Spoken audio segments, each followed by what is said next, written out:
Thank you so much, Lisa. It's so great to see you and to see Liz. It's good to see you. Liz often comes to ProWritingAid events, so good to see you, Liz. And then for all of you who are ProWritingAid lifetime members or huge fans, so great to see you. I'm really excited to talk to you about prose today. All right, let me just share my screen. Okay, and we can jump in. So, today we are going to be talking about how you can polish your prose in 6 steps. As Lisa said, my name is Hayley. I am the director of community at ProWritingAid. It's basically the best job because I just get to come talk to people about editing and writing, and then interview authors and talk to different people about what makes writing so exciting. And quick plug. If you have not been to one of our Writers Week events yet, we're actually doing our first ever horror week or Horror Writers Fest. It's not full week, over in 2 weeks, so right before Halloween. And for those of you who have not been to those events yet, they are a really, really just jam-packed, amazing week full of interviews with best-selling authors and experts in the writing industry. And for me, and I know Lisa has had this experience too, even at the events that I go to where I know nothing about the genre or don't consider myself a writer in that genre like horror, I always just take away so much inspiration and so many good things to apply and so many learnings. So just a quick plug for Horror Writers Fest, which is happening in 2 weeks, which you can find by going to prowritingaid.com, and then under Learn, there's a drop down for events that you could register for that too. And I'll put the link in the chat towards the end. But please come along to those. Those are totally free, whether you're a ProWritingAid user or not. And they're just a great way to learn more about writing and enjoy connecting with other writers. Okay, so today I'm going to talk to you about 6 different steps that you can use to make your prose shine. For me, editing is such an exciting part of the writing process because it's really where you can come and take those ideas that you've been working on and those ideas that you've been thinking about and truly make them shine. So we're going to be talking about 6 different things that you can do today, because I know for many people, when it comes to line editing, it's really difficult to understand what can I actually do to make this specific sentence better. A lot of us will look at our prose and say, I know this isn't quite working, but the question becomes, well, how do I make it work? And it's really easy to go through and accept kind of basic suggestions on spelling or grammar or to look through a thesaurus, but it can be a bit more difficult to understand, how do I make this sentence convey my ideas more effectively? I think for many of us, we can look at a sentence and say, wow, this is beautiful, or wow, this sentence really gets across what I'm trying to say, or we can look at a page of prose and say, this is really strong prose. But the understanding how to get from where we are during drafting to that place of strength can be much more difficult. So I'm going to talk to you about 6 things that you can do to really make that prose shine and to really feel confident in how you're communicating your ideas. Those 6 things are: first, eliminating unnecessary words; second, looking at varying your sentence structure; third, strengthening your verbs and adjectives; fourth, showing not telling; fifth, checking for consistency; and then sixth, reading out loud. Now, for each of these areas, I'm going to talk to you a bit about what the area is, why it's so important. I'm going to tell you how to fix it if you're just doing editing yourself, but then I'm also going to show you how to fix it using ProWritingAid. So you'll be able to see how to do that using the tool, but you'll also be able to get a good understanding of kind of what these steps are, why they're so important, and how to make those changes even if you don't have ProWritingAid itself. All right, well, let's just get started.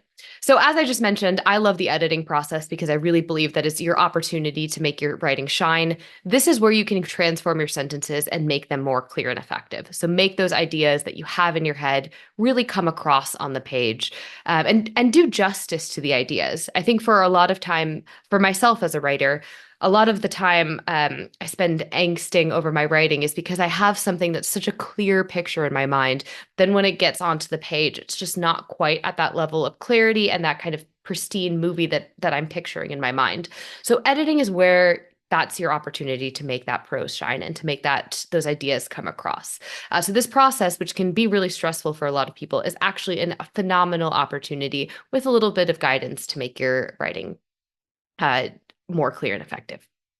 All right, so let's look at our first principle of how to make your prose shine. The first thing I want you to think about when you're evaluating your sentences is eliminating unnecessary words.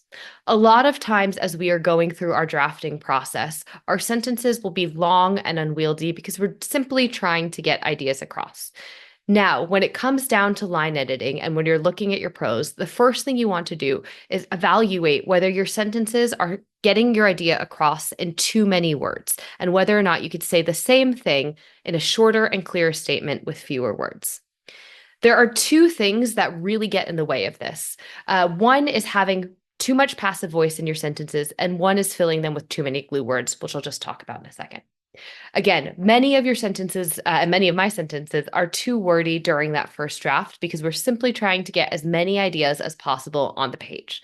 Then when it comes to line editing, our goal is to declutter our sentences and make sure that our sentences are as clear and effective as possible. If your sentence is too long or too unwieldy, it's going to slow the pace of your story and get your reader kind of caught and bogged down in the ideas you're getting across. Your goal with every single sentence is to communicate an idea as quickly and effectively as possible. That way, you have more opportunity for your readers to engage with what you're actually trying to say, rather than trying to figure out, where did this sentence start and where am I going? By eliminating the unnecessary clutter in your sentences, you're going to make your prose tighter and more engaging. Again, your readers want to engage with the ideas. They don't want to be deciphering what's going on within your sentences. Readers really appreciate clarity and directness, especially in fiction where pacing is crucial to maintaining interest. In fiction, we're constantly looking to drive things forward. Even in sections of your fiction, where you're doing kind of background scene setting or talking about a character's backstory, you still want to drive the pace forward and give the illusion that things are happening and you're making progress towards the narrative of your story. If your sentences are too long and unwieldy, even if your chapters are short or your story is short altogether, you'll have that illusion. Your readers will kind of have that illusion of wading through mud and feeling like things are taking too long to get to the point. We want to make sure that what we're trying to get across is as clear and as effective as possible. So during the line editing, the first thing you want to do is look at your individual sentences and see, are they too wordy or not? So one of the ways that this can happen is by utilizing passive voice. So simply put, when you've written passive voice, you've put the object of your sentence before the subject of your sentence. So this thing that is being acted upon is the one that's kind of getting all of the attention instead of the thing that's acting. So if I said something like, the dog was fed by Hayley, the person doing the action is me, is Hayley, but I am at the end of the sentence. And the dog is kind of the first thing that pops into your mind. So if I were to slow that out and kind of play that as a movie for the reader, the dog was fed by Hayley, the dog would pop into your mind before I popped into your mind at the end. Now, that's a very, very simple sentence, but as your sentences get more complex and as your sentences try to communicate more ideas, that passive sentence construction can be overly complicated and, again, add more words to your sentence that bog your reader down and get in the way of communicating your idea. So the dog was fed by Hayley is much longer than Hayley feeds the dog, right? And again, even though in that sentence, it doesn't really matter because it's a very basic idea. As your sentence gets more complicated, you will have a harder and harder time making your sentence the meaning of your sentence clear.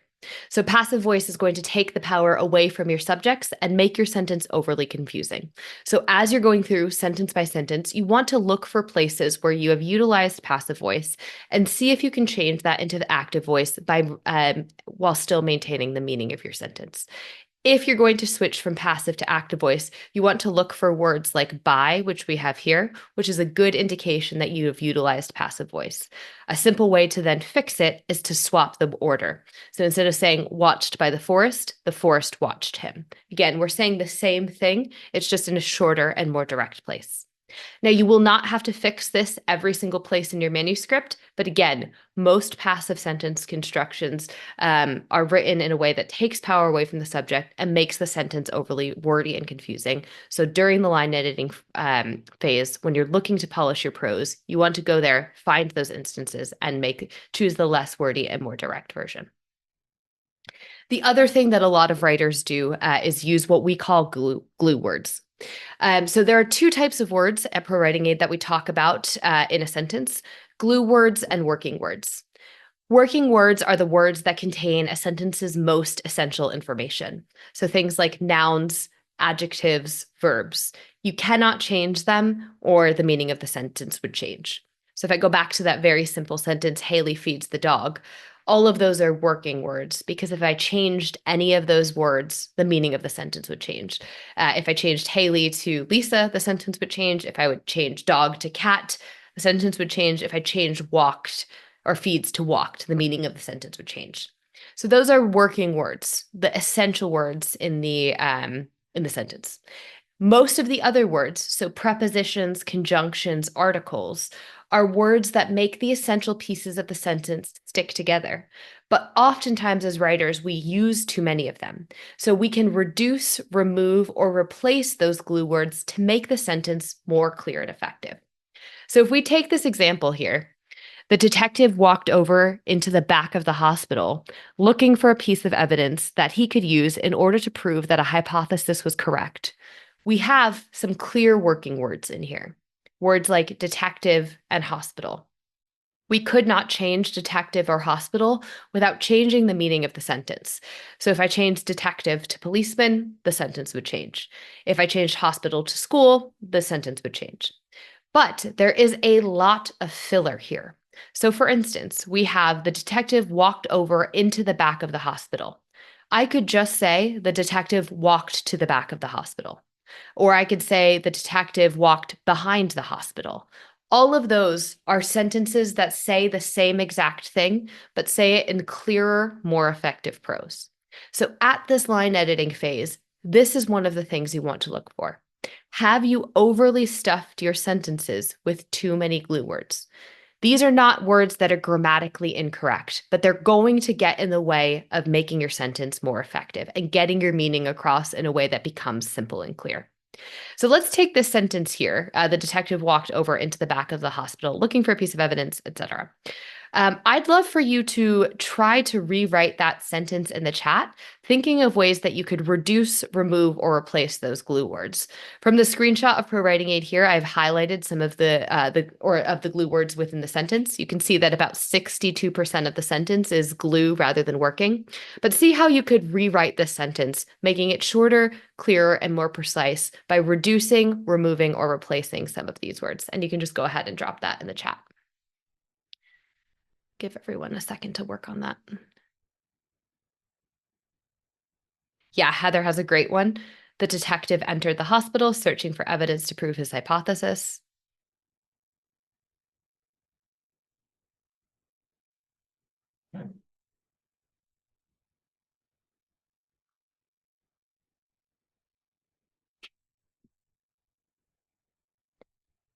Give everyone else another second to write through.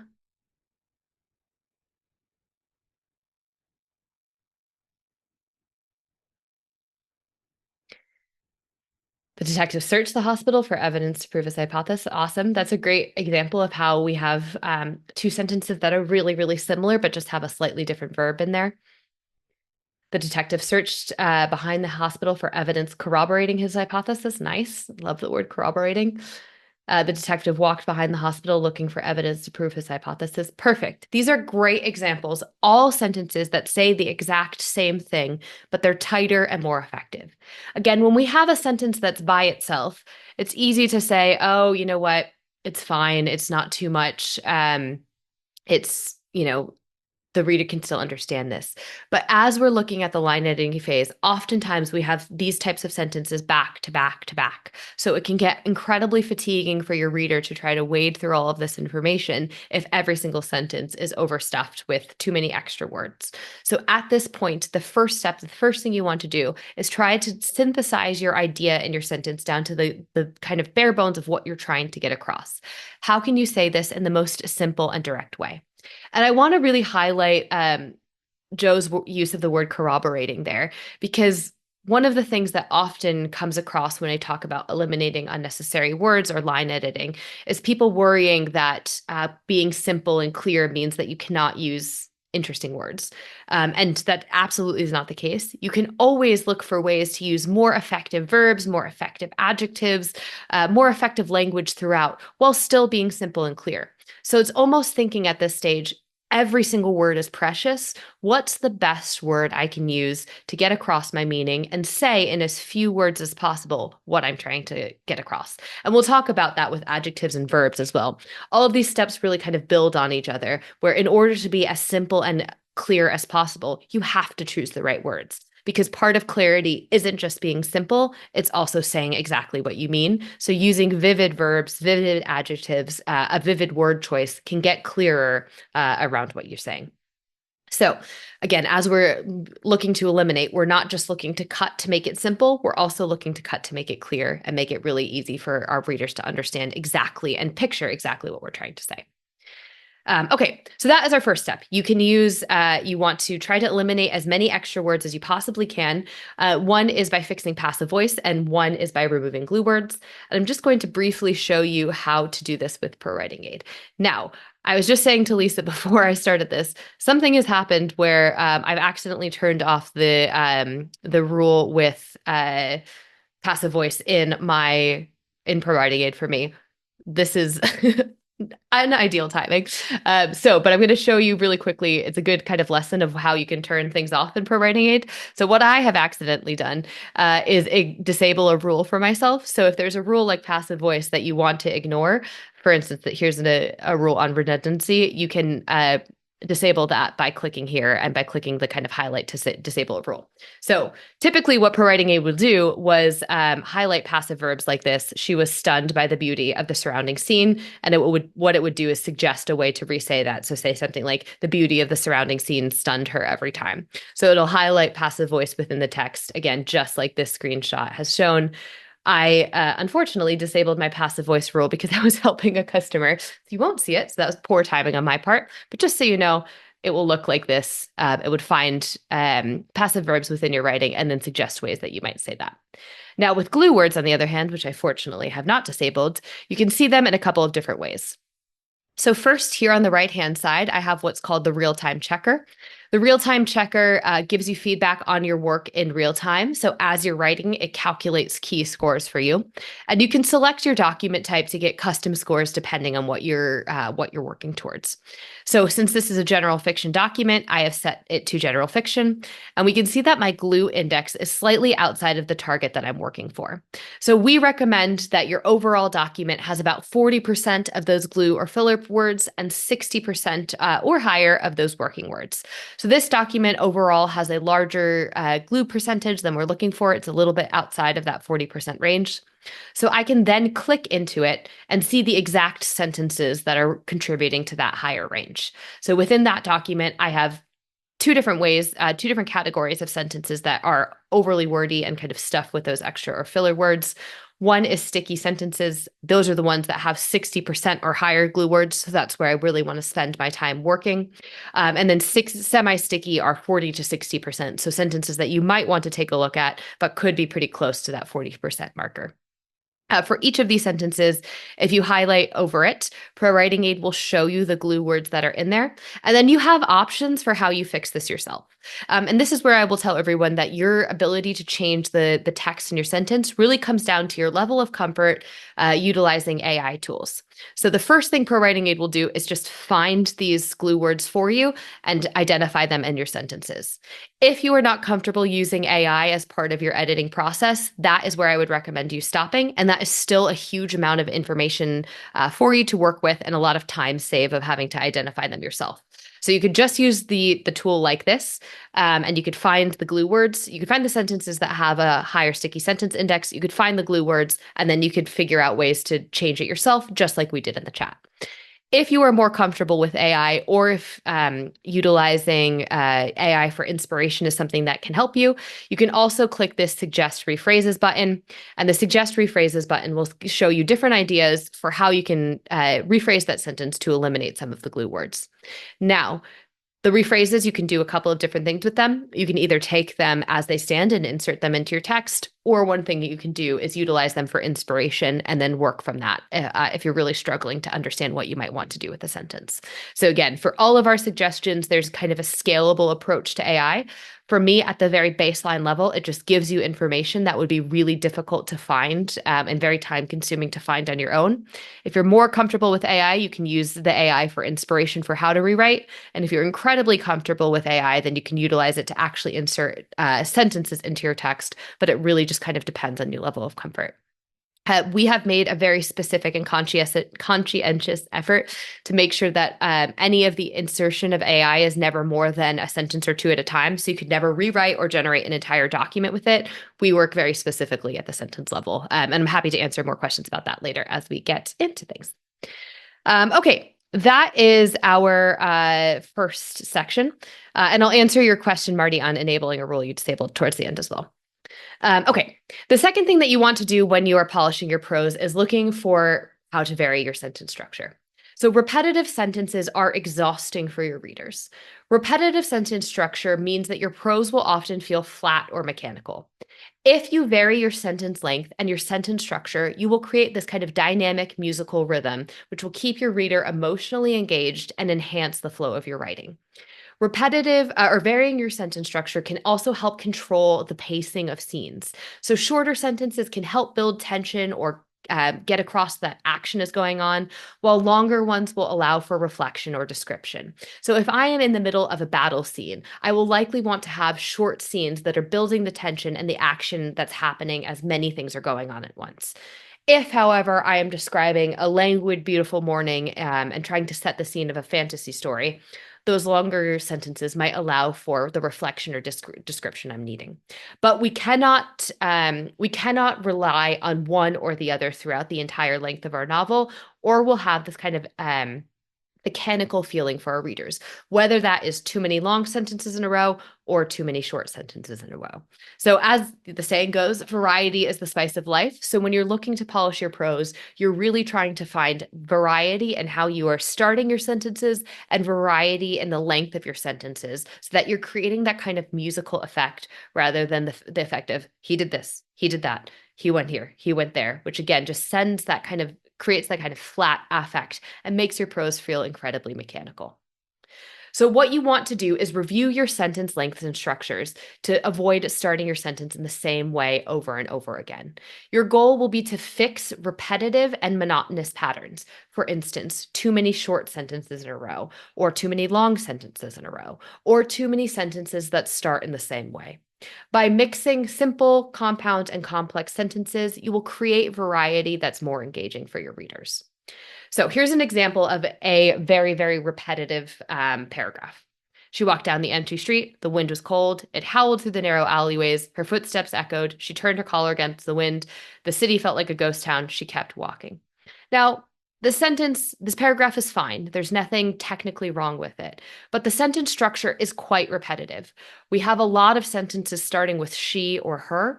It's the same starts over and over again, so it's just kind of giving the reader that signal that they can tune out. Again, even though it's grammatically correct, just kind of like, okay, it's all blending together. And then the sentence lengths are all very, very similar as well. So the paragraph feels pretty boring and doesn't have a really strong cadence. Again, in certain areas, you might want to have short sentences back and forth, back to back to back if you're trying to get across action. But often you're going to want to try to vary that sentence length so the paragraph does not feel boring. This, again, just doesn't engage the reader. It doesn't give them any real reason to hook into what you're saying. Here's a different way that you could say it. The wind howled through the narrow alleyways, biting at her skin. She pulled her coat tighter, her footsteps echoing off the empty buildings. The street was deserted, a ghost town at this hour. Her breath fogged the air in front of her, but she kept walking. No one would find her here, not tonight. So we're getting the same information across, but the sentences are starting in many different ways. We have different subjects at the beginning, and the varying sentence structure and length creates a much more engaging and intense tone. By the time we get to the sentence, no one would find her here, not tonight. That not tonight really stands out against the more melodic, longer sentences that come before it. So that shortness, the shortness of that phrasing really stands out and creates a signifier to a reader that this information is important. So when you're looking at your prose, you want to think about how you can vary what's happening, again, to create that kind of melodical rhythm so it feels more like a song or a poem than just a rote recitation of what happens. And you're also trying to vary how your sentences start. So even if the same subject is part of every single sentence, think about how you can vary what's happening to the subject, how you can bring in adjectives, verbs, gerunds, etc., to, again, just create a different melodic rhythm to the sentence itself. So ProWritingAid can help you do this in a number of different ways. So the first thing you can do is look at the sentence structure report. So the sentence structure report gives you a really good insight into how your sentences start. So it will tell you how many of your sentences start with a bunch of different types of grammatical structures. So how many start with a subject, how many start with an adverb, a gerund, a subordinate conjunction, etc. So you can really go in and see, okay, how many of my sentences are in this repetitive pattern? That gives you an instance of, am I starting with too many things in the same place or too many of the same constructions? You could also utilize the repeats for this and look at places where you have repeated yourself or repeated the same word at the beginning. I also like to use the echoes check for that, so to see how many places I have utilized the same phrasing in a really close amount of time. So repeats looks specifically for repeated 4, 3, 2, or 1 phrases, one word phrases. So you can see how close those are together. So again, that variety, you can see if you're having good enough variety at the beginning of the sentences. And then echoes will also show you how close those repeats are together. So you can see, am I repeating myself too close together? So the sentence structure, repeats, and echoes really help you hone in at the beginning of your sentence and see if you have that variety that's creating different experiences for your readers. Length, on the other hand, is really helpful for understanding pacing. So you'll first of all see your sentence length and understand how many the overall length of your sentences. But then this visual graph also gives a really great indication for you of where you might have concentrations of sentences that are too long or short together. So we can see the top half of this document is really long compared to the bottom half, which has a couple clusters of very short sentences back to back.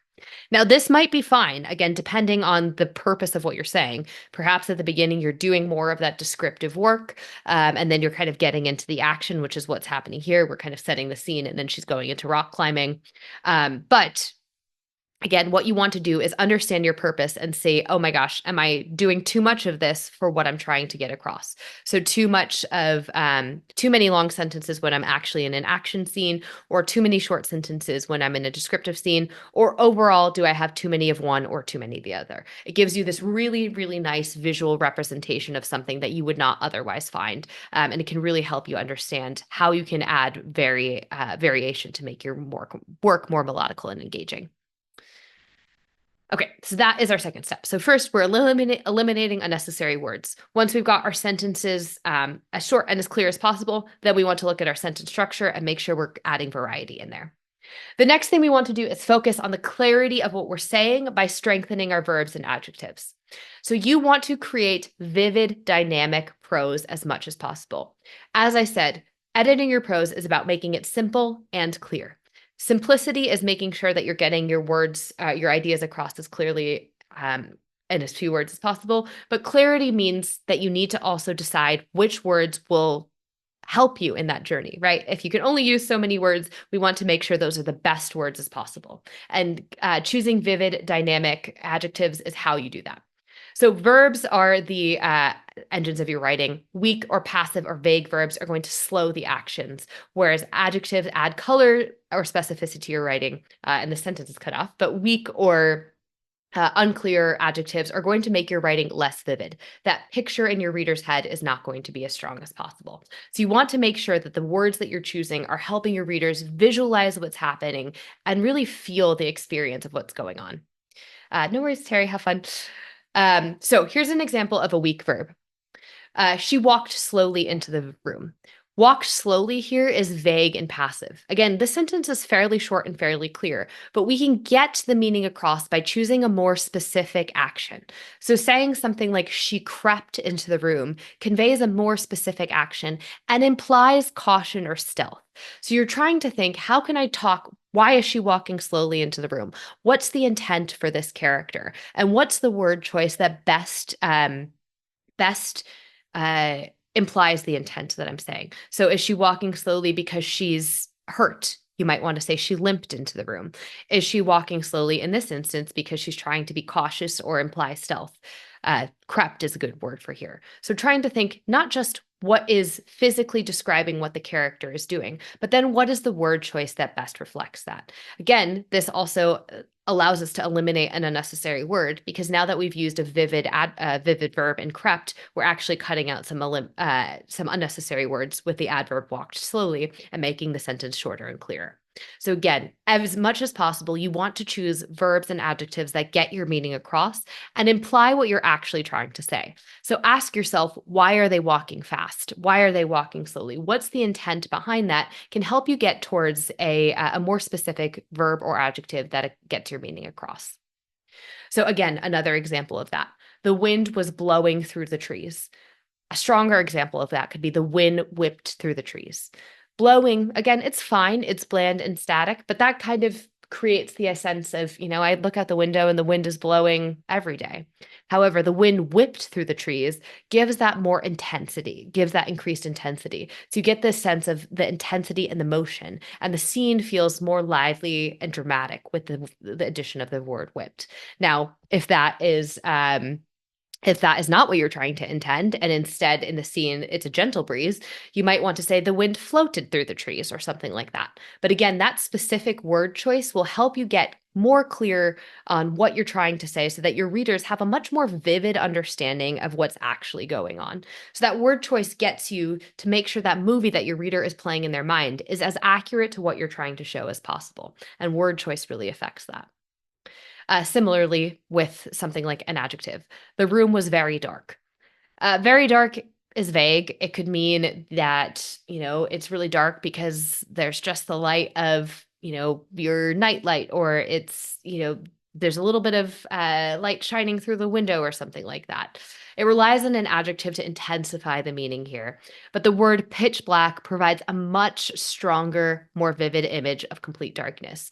So think about, a hapless heroine of a story wandering into a pitch black room versus a very dark room. Pitch black, again, is going to create that more vivid image of complete darkness that feels a bit more sinister and scary than just walking into a very dark room. So again, think about what you're trying to get across, and then choose the words that will best convey that meaning. Again, same thing. She wore a beautiful dress. Beautiful is very overused and generic, and often can mean different things to different people depending on your taste. Elegant, so saying an elegant gown, gives a lot more specificity to what's happening. So elegant implies the dress kind of refined and sophisticated. Something beautiful could not necessarily be elegant, but utilizing the word elegant gives a much stronger understanding of what the dress is like and how that might reflect for the character. Similarly, gown implies length in a way that dress doesn't. So already, beautiful dress, the 30 or so of us on this call might have different ways of thinking about beautiful dress, but elegant gown, we're going to get a little bit closer to what that means. So for gown, for all of us, we're going to picture the same length of garment. And again, elegant means that we'll probably have a more common understanding of what something might, or what the dress, or what we're implying the dress might look like, versus again, beautiful dress, which is pretty overused and generic. Not technically wrong, but it's not giving the specifics of what we're actually trying to get across. So as you're editing, you're trying to think about what is the word choice that gets my meaning across as effectively as possible. And ProWritingAid can help you with this. So let's see if I can find some. So we here have very big. So oftentimes, or here, very cold. you could use a stronger adjective like freezing, right? So very cold can mean, anything. It could mean just a day that you need a jacket, but freezing creates that impression that this is a physical hardship that she's having to choose. So I'm here in the real-time report, again, the highlighting over those opportunities where you can use a stronger adjective or a stronger verb can help make the sentence more clear and effective. Right, just cognizant of time, so I'm going to keep on rocking on. So our fourth principle is to show, don't tell. So you want to make sure that you're thinking of your sentences as movies. So telling is going to distance the reader from the emotional experience of your characters. Showing, by contrast, is going to draw them into the scene, making the story feel more immediate and immersive. By showing it, you're allowing your readers to experience the story firsthand, engaging their imagination and emotions. So the way I like to think about this is we do not want to spoon feed our readers what our characters are thinking or feeling. So saying Hayley was mad is spoon feeding the reader my emotion. However, saying Hayley's cheeks turned red and she balled her hands into fists allows the reader to interpret that I am mad without just spoon feeding them that information. So that is what we want to think about when showing, not telling. We want to be able to find the ways that we can give our readers information about what our characters are thinking, feeling, and doing that with vivid verbs, clear sentences, etc. But we don't want to simply tell them what's going on. We want to let them figure it out to themselves. So here's an example. Mary made dinner for Marcus. He loved it. This sentence does a great job of telling exactly what happened. Mary made the dinner for Marcus. And that he loved it, which is great. But we're telling the reader, and we're not giving them any chance to emotionally connect with what's going on. So first of all, we have absolutely no idea what Mary made. So if we think about the concept of your sentences as movies, every single one of us on this call might think about Mary making something different for dinner. So that's not going to be a very accurate movie. And telling us that Marcus loved it does not allow us to create any emotional connection with his experience. It's just like, oh, great, good for Marcus. But we're not feeling any of the importance of this dinner or the importance of the connection between the two characters. On the other hand, we have something like the kitchen was filled with the intoxicating aroma of sizzling garlic and savory spices as Mary skillfully prepared a delicious dinner for Marcus. So now we have more information. We understand that the dinner has garlic and spices, and we could even potentially do more work on saying exactly what Mary created. But then here we really create a much stronger connection with Marcus. So as Marcus took his first bite, he closed his eyes and savored the explosion of flavors that danced on his taste buds, feeling a warm satisfaction spread throughout his body. So this is saying Marcus clearly loves this meal, right? He's savoring this explosion of flavors. He's feeling satisfaction. But we're not told that he loves it. We come to that conclusion by himself, and we can really picture the character doing this. Now, this sentence is much longer, but again, it's focused on clear adjectives and a clear expression of what's going on. So we're not always just trying to cut during this section. We're also trying to figure out how can we make the movie as accurate as possible. So what we're looking for here is, have we done a good job of creating a sentence that has fewer glue words? So what we'd want to then look and see, did the sentence have more glue or working words? We couldn't really change many of these things without changing the meaning of the sentence. So even though the sentence is longer, it has a lot of working words, which again, then means that our meaning is coming across as clear. So that's where that simple and clear piece comes across. We need to make it simple, but we also need to make sure that we're choosing words and setting up our sentences in a way that our readers can engage with. Okay, and ProWritingAid has a bunch of different features that help you show, not tell. Some of these will be here in the real-time report. Well, it'll tell you, you'll have a sentence that you can hover over and it'll say, are you telling? Are you not showing? But for time, I want to just show you one of my other favorite features, which is the sensory report. Now, one of the best things that you can do with the sensory report is really decide, am I showing, not telling? If you're telling, you're not going to use enough senses. So just saying he loved it, for instance, with Marcus, doesn't use any senses at all. He just loves it.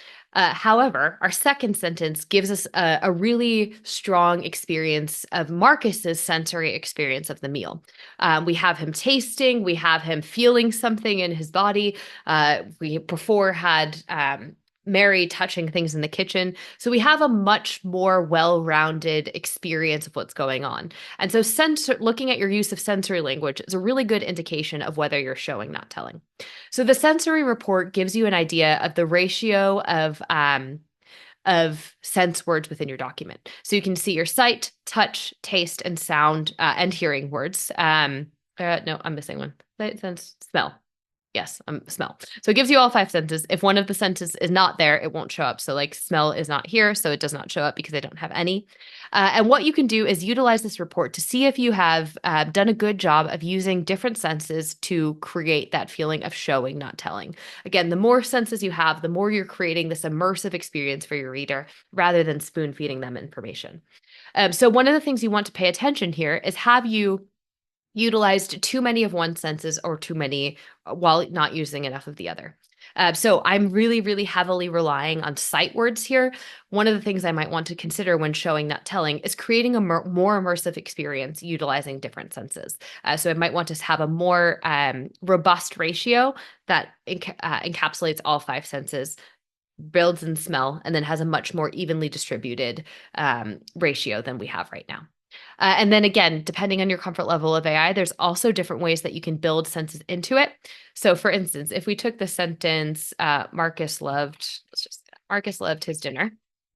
We don't have any senses in that right now, but from this report, let's see if this will let me do it. It sometimes takes a second. Oh, sorry, the tool is being very buggy. Oh, there we go. Yes, I can suggest rephrases for me. And again, sorry, it's a bit buggy. It's always a bit slower when I'm on Zoom because it's just utilizing too much of my internet. But we can suggest sensory rephrases that bring in sight, sound, smell, touch, etc. So you can see, again, different ways that you could work that in. And this is, again, depending on your level of comfort, really good for either inserting the sense into your document or giving you ideas for how you might insert senses and creating that feeling of showing, not telling. So here, instead of loving his dinner, the idea that the tender meat melted in his mouth just really makes us not feel like we're spoon feeding that to the reader. Okay, our 5th thing to do is to check for consistency. So you always want to make sure you're maintaining a consistent tone throughout your document. So you want to check for any awkward shifts in tone, register, or voice.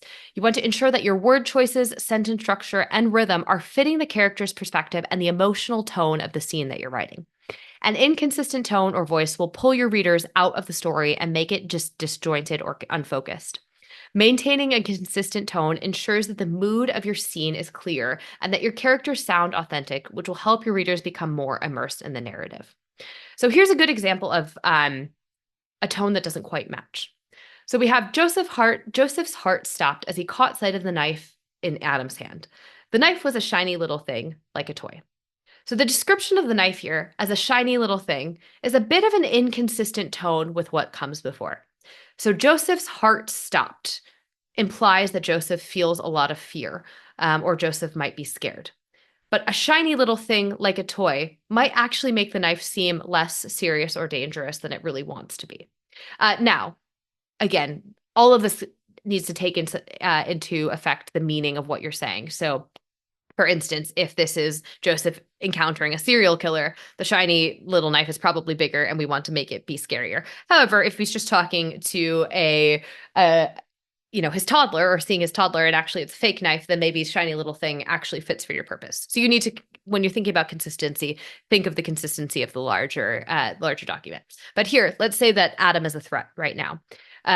If Adam is a threat to Joseph, then the description of the knife as a shiny little thing might not match the seriousness of what's going on. Instead, we could say something like, the knife gleamed under the dim light, cold and sharp, which now matches the seriousness of the situation. Feeling cold, the description of this as cold and sharp, it's the same way of saying it's shiny, but the description of it as cold and sharp now gives us reason to understand why Joseph might be anxious and feel fearful. So as much as possible, trying to match the tone for what's happening helps create this level of consistency in what's going on. I'm just cognizant of time, so I'm going to skip over to our sixth step so that we have some time for questions, because I know we have to hop off a few seconds early. And if you have any questions about how to utilize ProWritingAid for consistency, we have a consistency report as well as ways to do consistency through our Sparks and rephrase tools, which I'll show you a bit more towards the end if we have some time. But I want to make sure we get to our sixth step, which is to read out loud. So the final thing you want to do is read out loud your prose to help catch any other areas of inconsistency, or awkwardness. If you're getting to the end of your document or the end of your editing session and you're trying to figure out, have I done a good job? Reading out loud is the best way to make sure that you can find places of inconsistency or awkwardness. Overly long sentences will stand out when you're reading out loud. Overly short sentences will stand out when you're reading out loud. Pacing issues will stand out when you're reading out loud. So reading out loud is the secret tool in your back pocket to understand if you've done a good job getting across what you're trying to get across, or if there are places where you will need to make changes.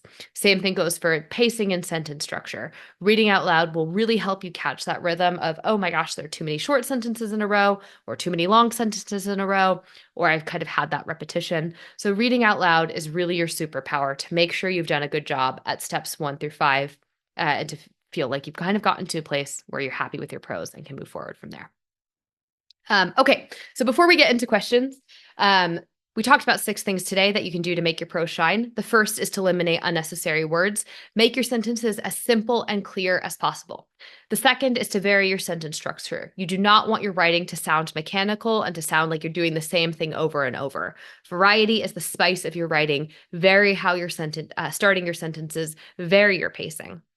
Third, look to strengthen verbs and adjectives. If you can only use so many words, choose the words that get across what you're trying to mean.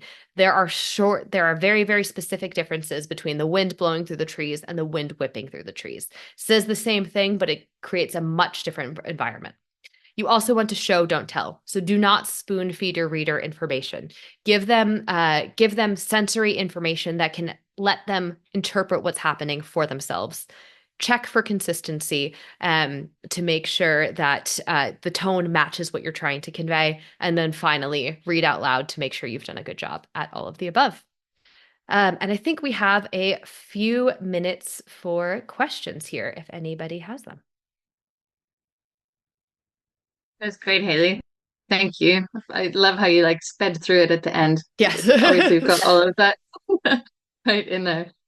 We do have to close up a little bit early today because we have our certification class is going to be taking over the Zoom in a few minutes, but we've got time for a couple of questions. There's one from Katie. KT? Yes. Manuscript analysis and reader impression are being added. What will they contain and when will they be released? So manuscript analysis is it's basically a full document version of critique report. And then reader impression is a look at how your readers will understand your documents. Like, is it creating a strong connection with your readers? What are they feeling from that? I do not have a specific date of when they will be released, but the hope is very soon. The product team will kill me if I give you a specific date. Limits on for Katie, do you mean for those 2 reports or do you mean in general?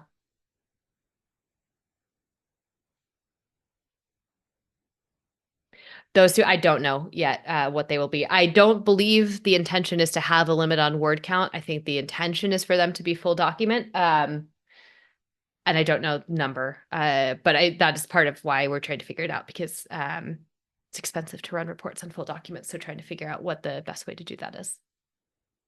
Yes, there is something for dialogue. So the dialogue report will go through your dialogue. It'll find dialogue tags in your writing. It'll find places where you've utilized unusual dialogue tags. So you said something like screamed instead of said.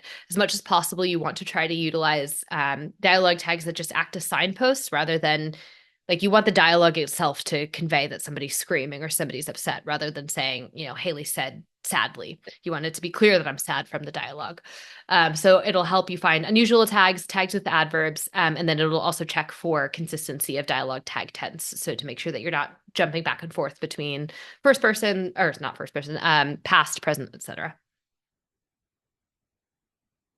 Okay, I think we've got to end it there, everyone. Cool. I'm sorry about that. Thank you so much, Hayley. Yeah, no I problem. just want, Hayley, do you want to do you have a link for the horror week? Yes. Yep. Let me just grab that. With Sorry those about that. horror writers that are among us. And I just want to remind everyone that our next 6 week editing sprint is starting next Thursday. So that's the next Fictionary Live course that's coming up. So if you're starting to move into the editing phase of your book, that is a course that will really give you a solid process to follow to get from your first draft or your second or your third draft to something that's pretty ready to go. Oh, Liz says thanks. It's been a good refresher for me, Hayley. It's always good to go back through these things that in there, but sometimes it's easy to get lazy, isn't it? Awesome. Thank you all so much. And I